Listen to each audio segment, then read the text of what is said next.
Gobierno de Navarra. Nafarroako gobernua.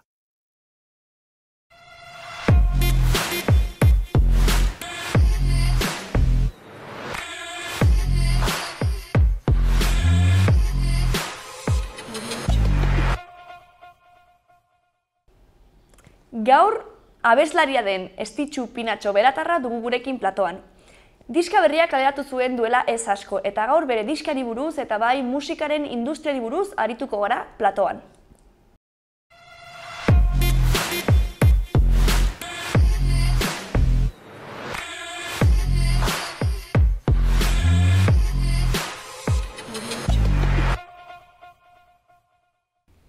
Ongi etorri Estitxu? Eskerrik asko. Zer modu zaude? Agitzen gitazu. Ondo, gaur pixka esan didazu ez daukazula egun luzea eta pixkator potentea, ez? Bai, gaur gauza honitz. Baina, hemen zaude, bai. Eta gu gustora hemen zu egoteaz. Eskerrik asko, nire bai. Eta pixkat deskribatu zaitez edo definitu zaitez hor, zu zaude musika arloan gehiago, ez? Artesterikoen arlo, ugari edo horretan. Bai, hori da, musikaria naiz eta hortan ibili naiz aski gaztetatik. Nola definituko nuken nire burua? Egiarran ez dakit, nahiko, edo bintzat azken aldian salsa gaunitzetan igual gehiegitan sartzen den persona da, bai. Gustatzen zait, aktibo mantentzia eta gauza berria probatzea eta baina musikari dagokionez, gauzak ikasi eta ari den persona bat, ez? Ikasketa konstante batean edo, esperientzia ugaritan murgilduta. Bai, hori da. Eta txikitatik esan duzu egon zarela mundu honetan murgilduta? Erran nahi dut, musikakin gozatzen nula eta musikakin disfrutatzen nula aski txikitan uhartu nintzen. Musika ikasten hasi nintzenean, akordeoiekin hasi nintzen eta ondotik kantuan berandugo. Baina, hasieran akordeoiekin hasi nintzenean hor konturatu nintzen musikakin disfrutatzen nula. Akaso gehioia kantuan hasi nintzenean, ja ez ote zen nire instrumentua ahotsa izanen, konturatu nintzen, igual oraindik eta gehiago disfrutatzen nula kantuan, ez? Eta bai profesionalki edo kontzertuak ematen edo 15 urtekin hasi nintzen. Ostras! Bai, agitz gaztia nintzen, bai. Eta zu bakarrik egiten zenituen hasierako kontzertu horiek edo talderen batean? Ez, deitu zidaten Egan, Erromeria taldetik, behartzutela teklista bat eta koruak egin zituen pertsona bat, eta nik akordeoia jotzen nunez, teklekin ongi moldatzen al nintzelakoan edo, eta kantuan ere, hasila nintzen ez, koroak egiteko ere, moldatzen al nintzen ez, orduan deitu zidaten eta Eganen sartu nintzen gure, beldur guziekin eta zalantza guziekin, klaro, oraindik DBH lau bukatu gadia. Claro. Eta, klaro, Eganek emanaldi pila egiten zituen, ez? Urte hartan, urte bat edo akaso zer gehixio dago nintzen, baina urte hartan 80 kontzertu egin genituen. Ostras! Borobilduz, kopuru haundilak, orduan, nik uste dut alde batetikan gogorra izan duzela, agitz gaztia nintzen eta ordu pila ziren etxetik kanpo, beti gabez lanin, bino bertzalde batetikan sekulako eskola izan zela niretzako. Oinarri bat, ez, gero zure bidea egiteko. Musikalki, bai personalki, bai profesionalki, nik uste dut sekulako eskola izan zela. Eta gero, zein izan zen pausua, urrengo pausua edo urte hori bukatuta gero? Gero etorri ziren nolako tankerako bertze gauza batzuk, ibili nintzen bertze talde batzutan, erromeritan eta iratxokin, adibidez, agitze oroitzapen politiak gordetzen ditut, horri 17-18 urte izanen ditut, horrein gaztea, baina, kotxeko karnetik gabe, eta hola ebiltzen ginen eratxa taxista lanetan, edo bertze musikariekin portatzen ziren eta zentzortan laguntzen zidaten. Eta horrela ibili nintzen, gero beranduxigo etorri zen monotelebista, ETV-n ibili izan naiz lanian programa diferentetan, eta hor hasi nintzen, baita ETV-n 17-18 bat urtekin hasi nintzen, eta holako gauzak eginez. Beraz, familia ere izan da nahiko lagungarria edo, ez, prozesu horretan, ez? Bultzada handia eman dizute, imaginatzen dut. Bai, dena, klaro, hori gabe ezin genuen, egia da, 15 urtekin egaren hasi nintzenean, taldekide bat herrikoa zen, beratarra zen, orduan, berekin moldatzen nintzen, kontzertutara joateko eta ederki ez, baino geroz 17 urtekin sartu nintzenean Iratxon, hor ja joan behar nunik Donostiraino, edo bolada batez Irundar batera eritu zen, orduan Iruneraino edo Donostiraino edo joan behar nun, eta atia ibiltzen zen beti, ero modun, gora eta bera. Eramin, karri bueltan, eta karo, berak ere bere lanakin, eta nintzetan agitz-agitze goizikitzen nire bila etortzeko, gero berak lanera joan alizateko, eta eta nik uste dut, gaur egun pentsatzen jarrita ez, perspektiba gehiagokin, ze ausartak izan ziren baitaren nire gurasoak ez, nik 15 urte, gaur egun, nik ez tokatzen alabarik, baina irakaslea naiz eta ikusten dut ez, 15 urteko gaztetxo bat. Bai, gaztetxo bat, holako, udan jaitxoan egunero kontzertuak ematen, etxetikan urrun, beti gabez edo zausartak izan ziren nire gurasoak,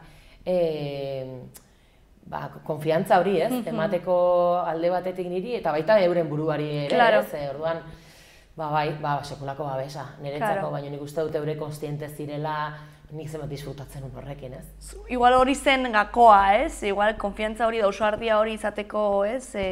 Gakoa, ez? Ikusten zutela, zenbat disfrutatzen zenuen, ez? Eta hori igual zure bidea zela, eta... Izaten alda, disfrutatzen nula, eta horrek ematen zien... Nik uste dut baita ere satisfakzioa eurei eta gozamen hori ez, eta ikustean ni ere bai hola disfrutatzen, eurek erraten zidaten ez, ze nekatua ikusten ninduten itxera jetzen nintzen bakotxian, eta ni momentuan igual nintzen hain konstiente hortaz, geroxeago konturatu naiz, paliza izan zen niretzako. Bai. Eta ITBn ere egona zinela, aipatu duzu ez, eta zenolako gauzak egiten zenituenan? Hasi nintzen, ikustu dut lehendabiziko saioan, 17 bat urte izanen nitula, izan duzen Eko izeneko saio bat, Euskal Kanturik onena, sigla dire, eta hor geunden abeslari batzuk kontratatuak, saioaren helburua zen aukeratzea zein den garaiko Euskal Kanturik onena, ez? Eta orduan, egin zuten beraiek antolatzaileek edo arduradunek egin zuten olako zerrenda bat betiko Euskal Kantuekin, eta orduan geunden abeslari batzuk kontratatuak kantu horiek interpretatzeko. Eta jendiak inbihartzun bozkatu, kanta gustokoenan alde, eta hor txaritu nintzen, astero grabatzen genuen, hor unibertsitatean nengon, 18 bat urte izanen nituen. Unibertsitatean nengon Iruñan hemen ikasten, eta asteazkenetan joaten nintzen Donostira grabatzera. Eta zenolako ikasketak egin zenituen zu? Musika arloan ere ikasi zenuen edo? Bai, magisteritza musikala ikasi nuen. Eta horretaz ara irakaslea orain, ez? Bai, gaur egun naiz musikako irakaslea, bertze adar batetik joan nintzen. Baina bai, horri esker irakaslea bai. Eta zein da gustatzen zaizun, edo gehien gustatzen zaizun arloa, ez? Azkenean, ez da berdina, igual telebistarako kantatzea, edo zuzenean kantatzea, erromeri batean egitea, edo bakarrako lana, edo musika irakastea, edo zein da zure arlo gogokoena, edo... Nik uste dut zuzenekoak, baina zuzenekoak holtza batian, ez plato batian, ez azkenean. Telebistako esperientzia polita da eta diferentia, orduan agitzongi pasatu dut, nik telebistan lan egin dudanean sekulako esperientzia politak ditut, baina ez duzu sentitzen publikoaren berotasun hori, ez azkenean ari zara kamara bati kantatzen eta ez da musikari baten lana, edo ez dakit nola erran. Disfrutatu gehien zuzenekoetan holtzan gainean, nire kontzertu batian, edo bertze norbaiten kontzertu batian partartzen ari baldin naiz, edo dudari gabe hori, bai. Bai, esaten dute, ez? Irakastea baino askoz gehiago. Esaten dute, ez? Musika ekoizterakoan edo sortzerakoan, gero produktua ez dagoela bukatua publiko batek hartzen duen arte, ez? Feedback hori da, ez? Bai, egia da. Azkenian sortzaile baten prozesua horrak hautzen da, ez? Erantzun horretan. Zerbaitetarako sortzen dut, ez dut sortzen kajoian sartzeko, ez? Azkenean artea da, komunikazioa da adierazpen bat. Orduan, nahi dut zerbait adierazi eta adierazpen batek komunikazio batek ditu bi alde, ez? Orduan, dudari gabe, erranduzuna nik ere horrela pentsatzen dut. Komunikazio batean badago igorle bat eta dago hartzaile bat, ez? Orduan, jakina baietz. Eta hartzaile horrengatikan sortzaileak jasotzen duen feedback hori ez, erantzun hori ez. Eta zu sortzerakoan, zertan pentsatzen duzu? Hartzaile horretan edo zeretan? Ez nuke erranen. Bale. Ez nuke erranen pendiente nagonik hartzaile horren erantzun hortan, baizik eta ez dakit momentuan gehiago ze sortzen ari nahi zen, ez? Zer sortu nahi dudan. Zer mugitzen zaituen edo? Bai, ez nuke erranen pentsatzen ari nahi zenik honek zer sortuko du bestearengan, baizik eta zer dut nik barrenin, ez? Zer dut errateko eta errateko ni ze forma nahi diot. Bai, erranen nuke gehiago edo pendienteago nagola horrekin, bai. Eta zer gauzak dira normalean behar hori sortzen dizutenak? Ze nolako zure zalantza propioak edo zure kezkak edo gizartearekin lotuta dagoen zerbait edo... Bai, bueno, nik egilarran nire burua pixkot ikusten dut hasi berria zentzu honetan, Zen egia da bi disko ditudala kalean, bigarrena, pixkot bereixiagoa izan da, Arkaitzkanokin lan egin dugu, orduan testuak eta berak landu ditu, eta aurreko diskoan ere bai, lehendabizikoa izan zen eretzako, eta hainbat testu baita ere Arkaitzenak dire, edo Zelaietarenak dire, baditut niriak propioak ere bai, baina oraindikan lotxa puntu bat ematen dit baita hitz egiteak zerin inguruan edo nola ematen dudan paus hori, ez? Zen oraindikan ikasten ari naiz. Baina bai erranen nuke, haunitzetan haste naizenean edo hasi nahi dudanean kantu batekin, pentsatzen dudanean, edo pentsatu nahi dudan zeri buruz hitz egingo dudan, zeri buruz dakit, ez? Edo zer kontatu nahi dut, edo ze pasatzen zait oraintxe bertan, ez? Erranduzuna, ze kezkak ditut, edo ze goeratan nago oraintxe bertan, eta guazen hortikan horri pixkot tiratzera, ez? Edo emozio horiei tiratzera, eta jaotik zerrate hitzen denez, baina erranen nuke normalean naizela joaten olako gai abstraktuetara edo niretzako ez ezagunak direnak, ez du zentzurik. Saiatzen naiz ezagutzen dudan hortatikan idazten eta bizitzen ari naizen horretatik, ez?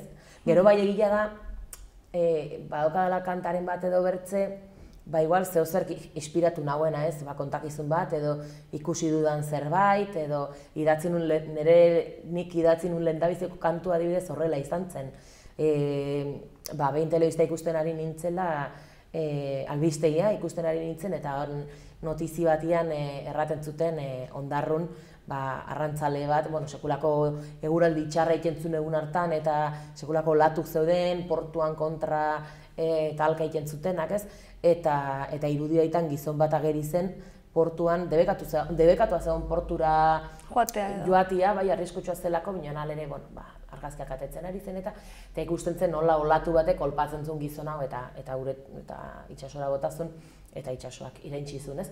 Orduan, inpaktatu ninduten hainbertze irudi haiek, erabaki nula horren arira kantu bat egitea, ez? Orduan, olako gauzak ez, edo suertatu direnak, edo ailetu direnak nire gana eta zehozer mugitu nautenak, edo nire emoziotatik, ez? Nola sentitzen nahi zen, zer dudan buruan, edo zer momentu hortan zer pasatzen ari den, ez?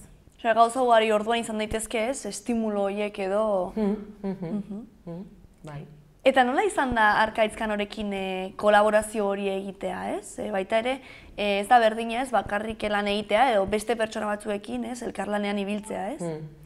Bai, Arkaitz ezagutu nun kontzertu batzuei esker, sortuko dira besteak emanaldien barrenean, eta, bueno, artista bezala, idazle bezala lehenagotikan ezagutzen nuen, bere liburuak irakurria ditut, orduan ezagutu nuen personalki, eta bai idazle bezala eta bai pertsona bezala zoragarria da.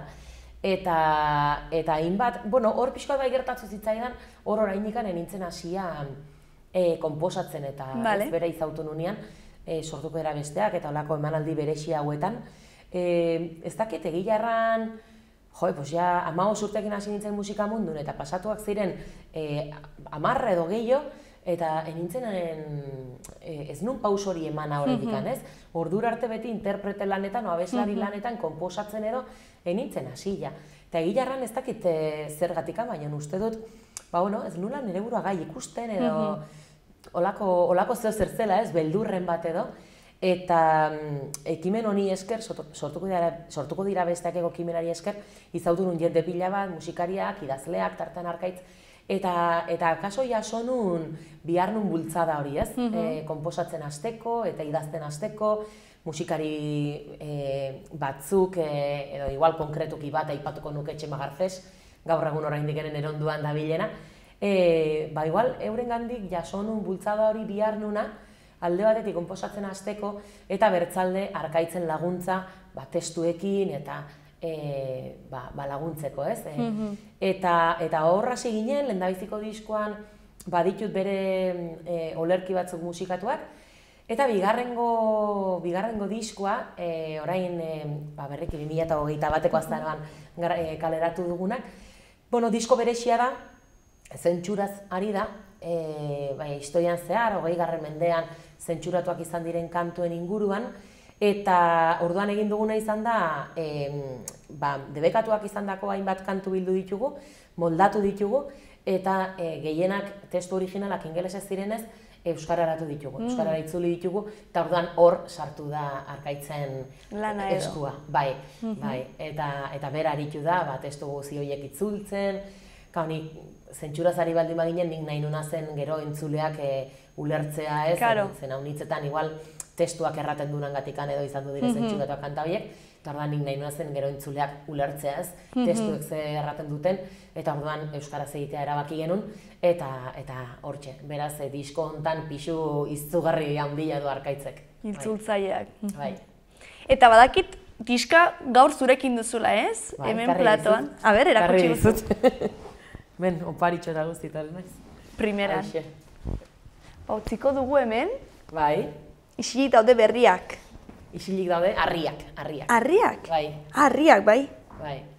Eta diseinua baita ere, aukeratzerakoan, nola aukeratzen duzu ze diseinu eman Bueno, horri izan du da, disko honek izan duen gure hirugarren hanka, ez?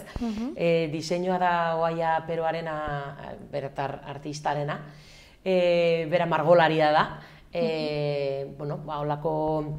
Hori da, berez, kuadro bat da, kuadro handi bat da, eta hor ikusten duzuna, azalean eta atzekaldian ikusten den zati hori, da kuadro osoaren zati txiki bat, bai? Zoom handi batekin egina. Eta, izugarri gustatzen zait bere obra, eta eskatu nion ja egin entzigun kuadro bat, pixko bat gai hontan, zentsuraren gaian, eta bestiak adituta hortan inspiratuz, ez? Eta berak kuadroa egin zigun, eta gero kuadro hori baliatuz egin dugu azalda, eta barrenean ageri diren ilustrazioak eta... Karo, hemen barruan, ez? Bai. Imaginatzen dut? Bai. Letrekin batera izango dituzula. Kuadro hortatikan ateri dire, bai. Eta nolakoa izan zen horrelako prozesu bat hastea, ez? Azkenean, zergatik zentsurari buruz eta zergatik, ez? Bai, lan luzia izan du da. Dokumentazio aldetikan ordua honitz eskatu ditunak. Kontua da, joan den urtin, orain ja 2 urte, irratin lanin hasi nintzen, naiz irratian, eta musika saio bat gidatzen dut astero. Eta, pixkot ikusita azkeneko urte hauetan egon diren zentsura kasuak, iruditzen zait, ez dakit, gai horri dagokionez ez ote garen atzera pausoak ematen ari, baina azken aldian, orain dela gutxi ere telebista saio bat bukatu behar izan dudak gaia hauenkin lotuta, ez?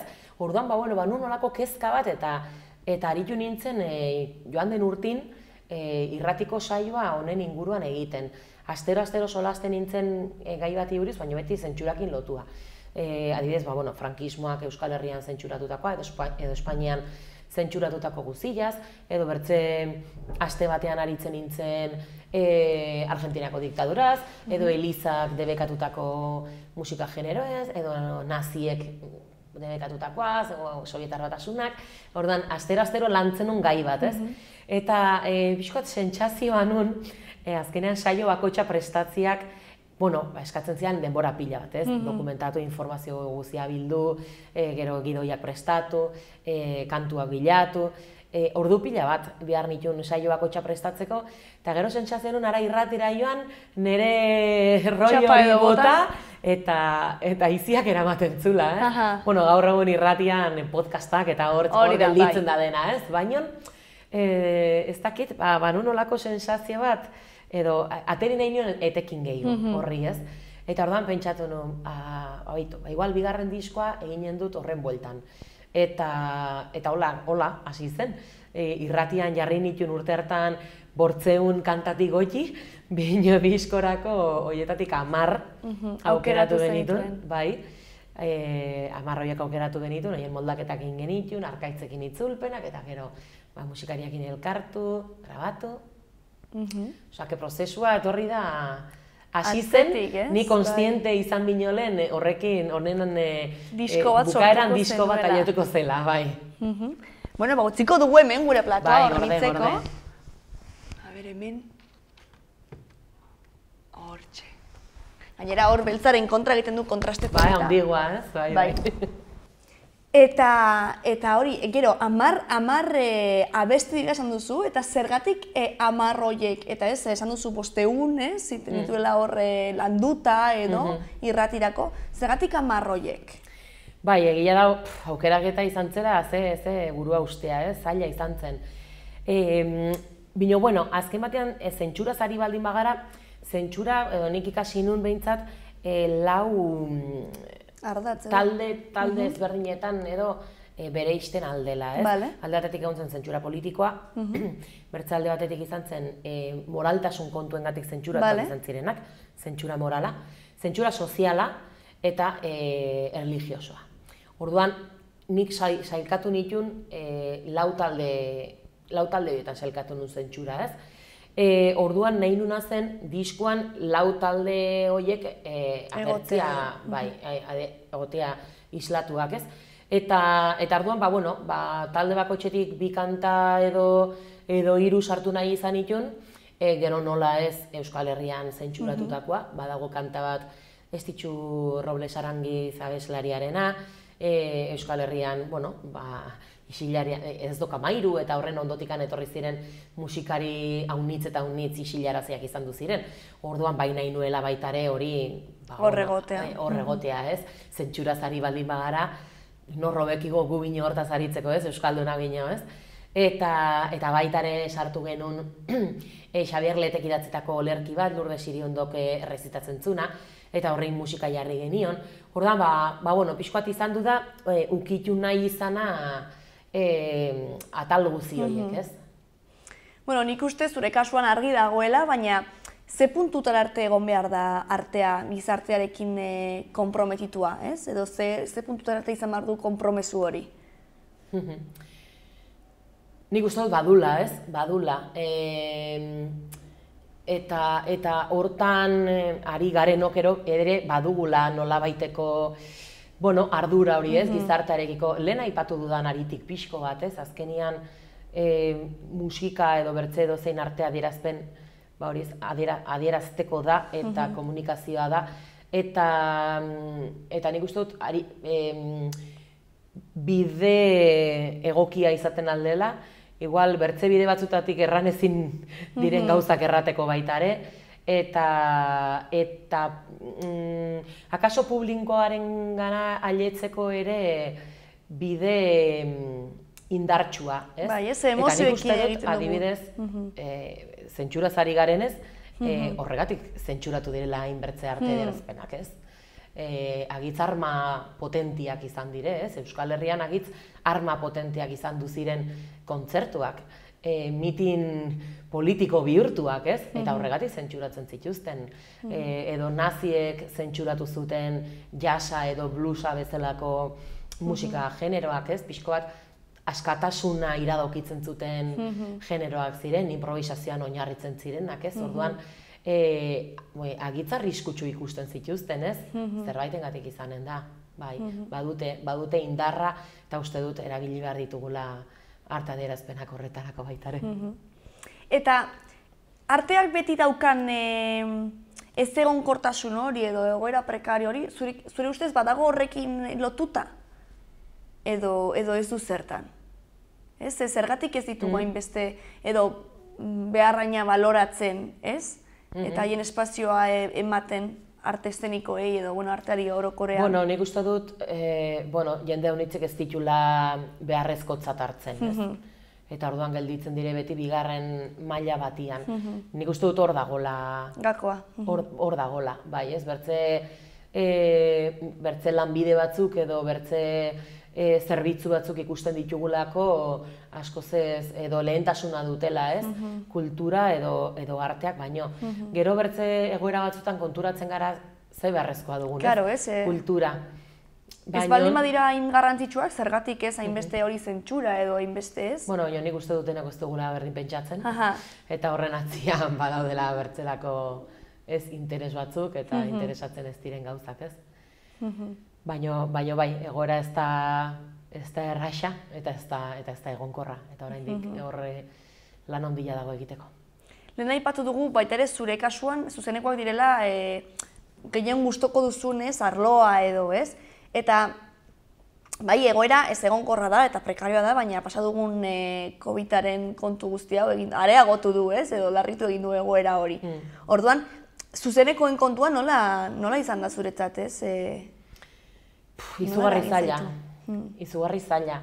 Erran dizudan bezala kostazitzaidan haunitz paus hori ematean, ere lehendabiziko diskori kaleratzia, eta izan duzen, azkenean ausartu eta disko bat kaleratzeak suposatzen duen lana, esfortzua, ilusioa, dirua, zen diskoa grabatzea azkenean dirutza da. Bai. Eta guri hori gertatu ditzaigun. Diskoa kaleratu 2019ko azaroan eta 2020ko martxoan denak itxean sartu gintuztela, ez? Orduan, izan duzen agitz gogorra, frustrantea, ezkintun desanimatu, baina gogorra izan du da. Eta orain, naiz eta ematen duen buelta ematen ari dela, edo ari garela, nik sensazioa dut azkenean 2 urte hauetan proiektu hau nitz gelditu direnez edo edo pausatu direnez edo, orain, 2 urtetako lan guzi horiek ari direla ateitzen, ez? Urtero badire lan berri hau nitz, eta baina orain daukagu urte batian 3 urtetako produktua. Bai. Orduan, hori ere bai ikusten dut, ez, azkenean, eta gauza honitz programatzen ari dire orain, baina, dagoela sekulako eskaintza, ez? Eta igual plazak denontzako ez, ez? Orduan, oraindik iruditzen zait zaila dagoela, ez? Bidea denontzako eta kontzertuak lortzeko eta uste dut kostatzen ari dela, bai. Zure kasuan ara da, kontzertuak lotzea kostatzen ari da? Bai, kostatzen ari da, bai.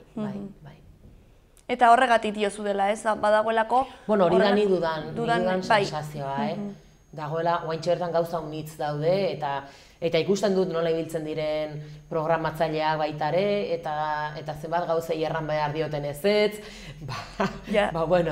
hori ere bizitzen dut bertzalde batetik, ni beran zinegotzia naiz, kultura zinegotzia naiz, orduan izautzen dut baita ere bertze alderdian, ere gana etortzen da jendia nik gauzak udaletik gauzak programatzeko beran, eta azkenean ailetzen zaitenaren 180 erran behar diot ezetz. Ezin dugulako, ez, ekonomikoki denak kudeatu, orduan, pixkot bi alderdiak ulertzen ditut, ez? Eta baino zaila dago, denentzako. Osea, bai, egia da, esan duzuna leheno, saltsa askotan zaudela, ez? Bai. Ze irakasle, musikari, zinegotzi... Bai, gehiegitan. Zerbait gehiago? Gehiegitan, ez? Bueno, guaintxe horrekin eta irratiakin, nahikoa lan. Irratia hori da, ez? Bai, nahikoa lan. Ostras. Bai, gehiegi. Behar dut pausa pixko bat, behar dut. Eta behar dituzu arlo guzti horiek, batzutan ez, artean dabilen jendeari, usain zaio asko, arlo asko ukitzea, ez, gauza asko buruz ez jakitea, elikatzea, ez, beste iturrietatik zure kasua horrela da? Bueno, ez dakit egilarran arrazoia zein den, bueno, sartzen naiz salsatan, ez dakit, gustatzen zaidalako eta gauza berriak izautu eta... Bai, binon egia da denetatik jasotzen dudala, ez? Guaintxe bertan ere erranen bazenit eta zitxo ez duzu, hau nitzek erraten diat, ingurukoek erraten diat, utzi zerbait edo... Baina oraintxe bertan ez dut utzi nahi, erran nahi dut. Denetatik jasotzen ditut gauza positiboak eta gustatzen zait hor erratea, ez? Hau nitzetan egia da, bueno, utziko nukela dena, ez? Eta ditudanean egun komplikatuak, utziko nukela dena alde batera eta lasaiago aritu, ez? Baina egia da baita ere, hori, ematen didala eta jasotzen dudala eta gustora nabilela hortan, ez? Orduan, bueno, joanen naiz. Gauzak usten, poliki, edo aldatzen, edo ez dakit. Eta gero, adibidez, musikari begira, nola kudatzen duzuz, azkenean, beharrezko aldade moraldi bat izan, inspirazio bilatzeko, sorkuntzarako, hainbeste gauzetan ari baldin bagara, edo beste lan bat behar baldin badugu, egunerokotasuneko gauzak ordaintzeko, eta batzutan oso nekatuta gaude, edo sortzeko, nola kudatzen duzu guzti hori? Azkenean denbora behar da, azkenean inspirazioa ez da hola hiletzen, azkenean orduak sartu behar dire, bertze dozen lanbidetan bezala, ez? Eta gainera, hau nitzetan gertatzen zaidana da, denbora dudanean ere nekatua nagola, ez? Denbora dudanean, egun badudanean libre edo, ez dela kalitatezko denbora, ez? Eta orduan igual ez duzula behar den bezala aprobetxatzen, edo ez daukazula indarrik, ez daukazula gogorik sortzen hasteko edo konposatzen hasteko edo, baizik eta behar duzuna dela deskantsua, ez? Orduan, bai, egia da ez dela erraxa dena kudeatzea eta oraintxe nagon bezala, orain hau ateri dugu, hori aurkezten nabila buru belarri eta oraintxe bertan ez daukate enaizari sortzen, tarteka, igual bururatu zaidalako zeo zer eta gorde nahi dut, eta hortikan eskaintzen dio denbora atxo bat horri. Baina, guaintxe bertan zentratuan nago hontan, isili daude harriak hau aurkezten, eta hurrengo urteari begira edo, igual hasiko naiz gauza berriak sortzen, hurrengo disko baterako edo, eta hor ateri beharko dut denbora nobaitetikan eta kalitatezko denbora hori, ez. Eta nola definitzen zure zuzenekoak, nolako esperientzia dira? Egilarran bi formato diferentetan mugitzen gara, kontzertuak egiten ditugu talde osuakin, 6 lagun mugitzen gara, eszenatoki gainean, edo bertzenaz formato akustikoak ere egiten ari gara, pixkoat garai berri hauetara egokituz, ez? Eta hor 3 lagun egoten gara holtza gainean, eta erranen nuke nahiko diferentiak direla bata bertzearen gandik.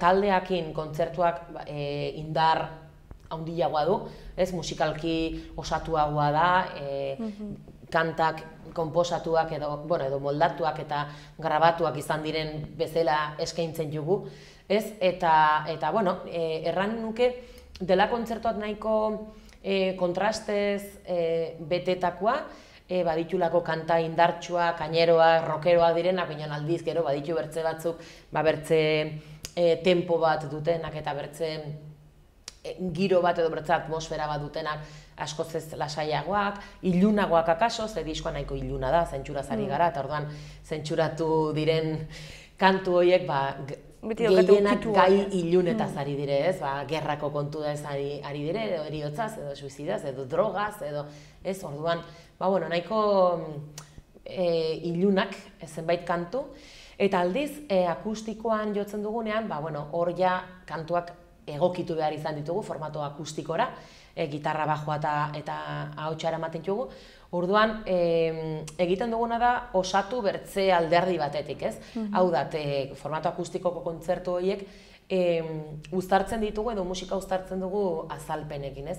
Ni joaten naiz pixkot azaltzen kantu bakoitza. Edo aritzen naiz pixkot, erran nuke saio musikatu bat. Bale. Ni aritzen naiz zentsuran inguruan solasian eta joaten naiz azaltzen zein diren existitu diren zentsura eredu diferenteak eta kantu bakoitza zergatik izan zen isilarazia bere garaian, ez? Eta orduan egiten ditugu kantu horiek interpretatu. Beraz, igual taldearekin kontzertua musikalki askoz osatua dago eta bertzalde akustikokin da akustikoan egokitua, musikalki egokitua, eta osatua bertzelako azalpenekin. Interesgarria, ez? Eta baita ere, egokitze prozesu hori baita ere gertatuta, ez? Naiz eta egoera prekarioa izan eta larritasun hori areagotu den, bai eman digula horrelako aukera gehiago, ez? Beste gauza edo formatu batzuk egiteko, ez? Bizautzeko, bai. Bai, ez? Bizautzeko eta gustora egiteko gainera, ez? Bai egia da, azkenean hemen egokitu behar dugula. Bai, eta bestela egokitu behar dugula, bai, azkenean hau etorri da egoerak hala eskatuta eta eginda, ez?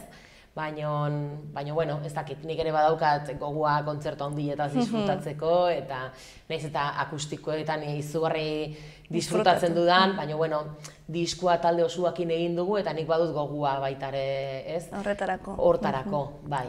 Eta badituzu ja egunak udara begira edo prest zenbait? Bai, baditugu zenbait gauza, baina oraindikan uda daukagu nahiko itxigabia. Bale.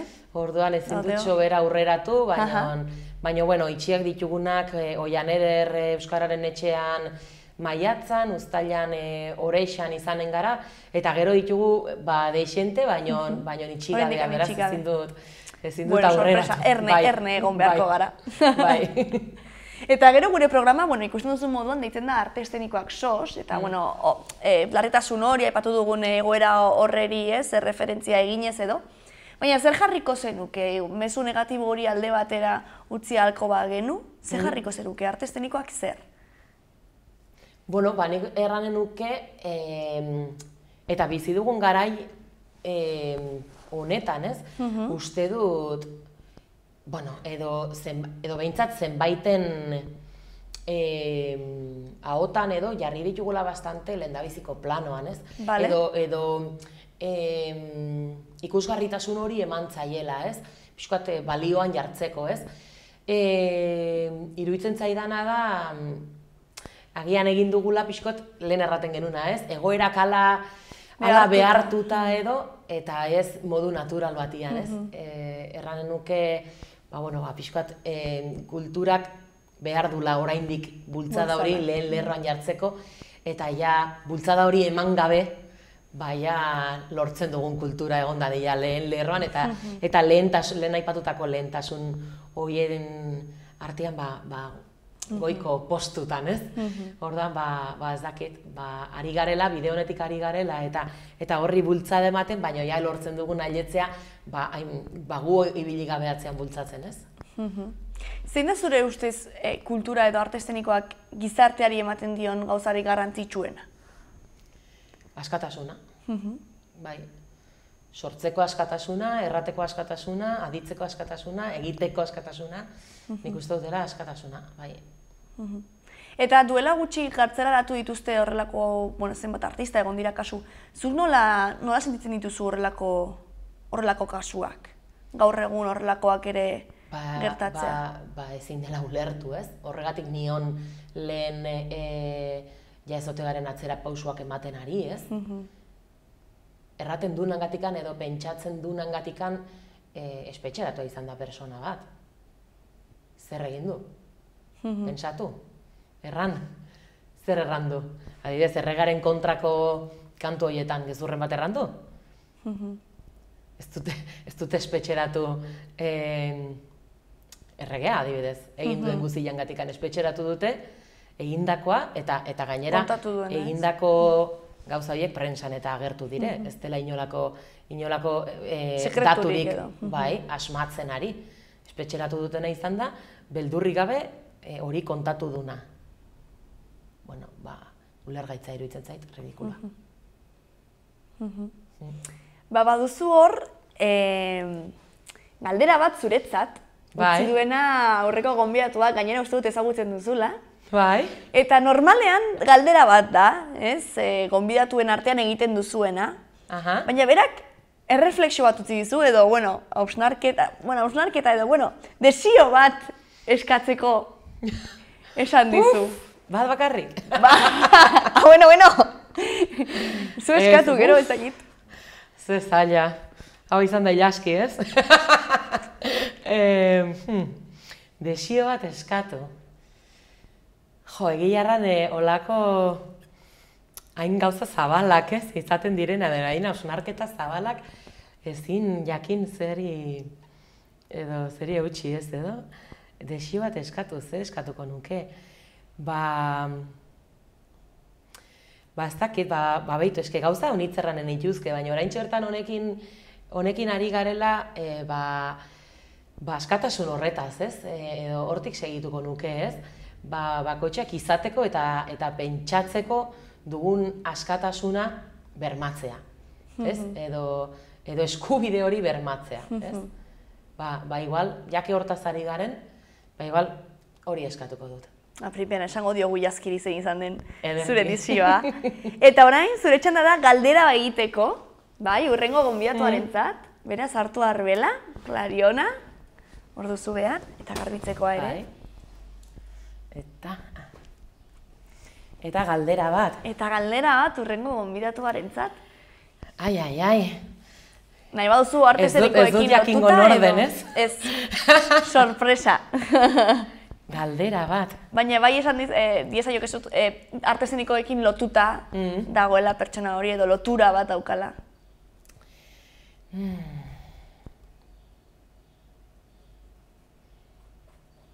Ez da lan erraxa, Galdera bat, jakin gabe zein izanen den erantzunen duena.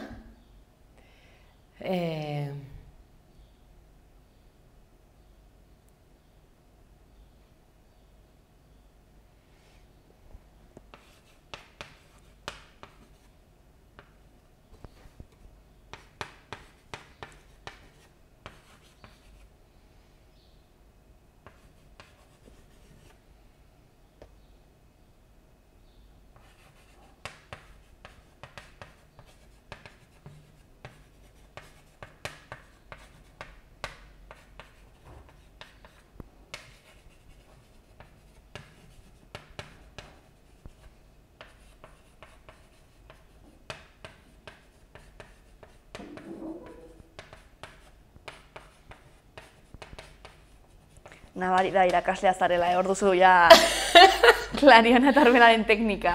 Zein izan da zure disiplina artistikoak, ez baitakitz alorretakoa izanen den etorriko dena, zein izan da zure disiplina artistikoak eman dizun esperientziarik politena, ez? Primerako galdera, oso ondo. Zer antzuten duen? Ea, ikusi barko duzu, elkarrezketa jakiteko zer erantzun duen. Ja, ez zaion zailegia iruditzen. Seguro ez. Gainera hori mezu positibo bat da, así que... Primeran estitxu etortzeagatik, gurekin egoteagatik. Eskerrik asko, gonbita, eskerrik asko. Eta zorte hon proiektu guztietan, kontzertu horiek ondo dihoazten udan. Mil esker.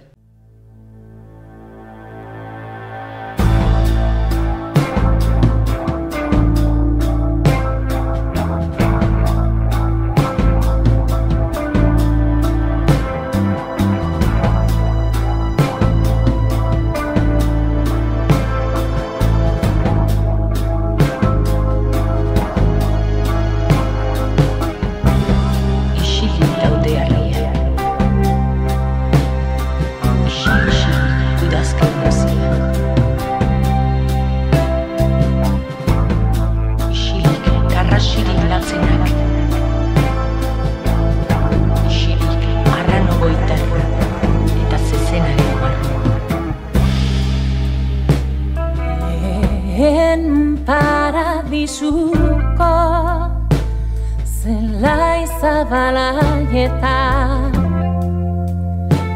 kantari zebiltzen libertatearen semeak polvorazko loreak eskuetan taburuan fantasia mugarik gabean isilik gaude harriak isilik udazken guzian isilik garrasirik latzenak isilik arrano goitarra zezenaren marrua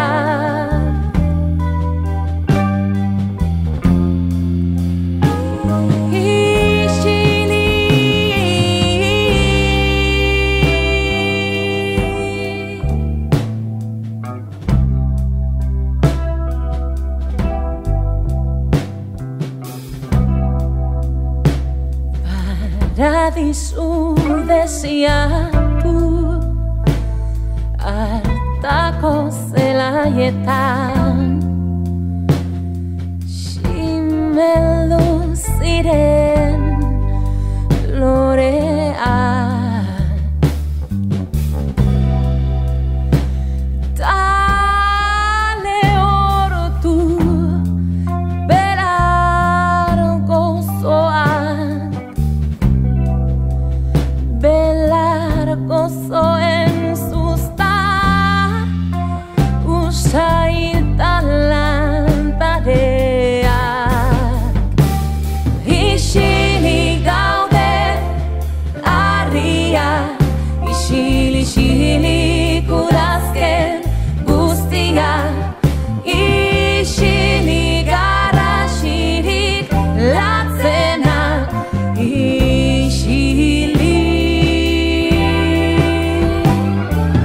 baina motxoan pasa zirenean gero pasa ziren azeri eta zagur zagure eta azeri